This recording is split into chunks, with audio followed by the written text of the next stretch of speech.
අපේ පෙර පාසලේ අපි නිතරම දරුවන්ට අසංගත ක්‍රියාකාරකම් කරන්නේ බොහොම අඩුයි.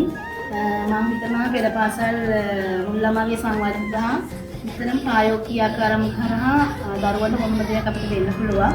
ඉතින් මගේ සංකල්පය නම් දරුවන්ට අසංගත ක්‍රියාකාරකම් වලට වඩා එලිමහන් ක්‍රියාකාරකම් වලින් දරුවන්ගේ මනස වැඩි දියුණු කිරීම තමයි මගේ ඉලක්කය.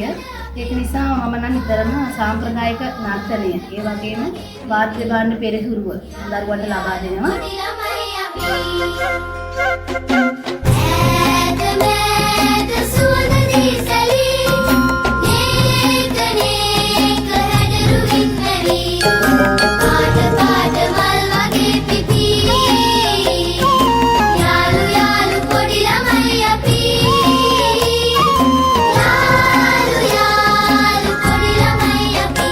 වගේම දැනට මේ ලැබෙනවා.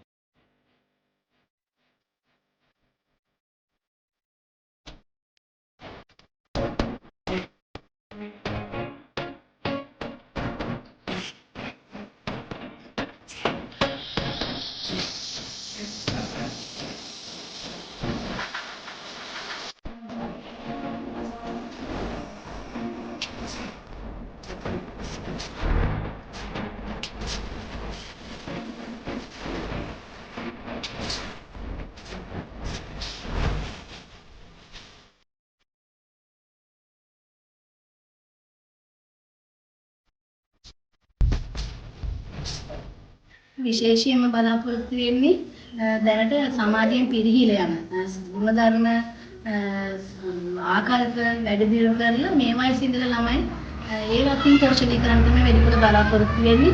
ඉතින් මම ආරාධනා කරනවා මේ වර්ෂයේ මැද භාගයේ හා ඉදිරි වර්ෂවල ඔයාලගේ දරුවෝ අවුරුදු 3ක් 5කට දරුවෝ අපිට බාර දෙන්න අපේ ගැන ඔයාලට යහපත් ආකාරයක ගොඩනැගිලා තියෙනවා නම් සංස කොටපිට සංස පෙර පාසලට බාර දෙන්න කියලා මම ඉතා ආදරයෙන් ඉල්ලනවා.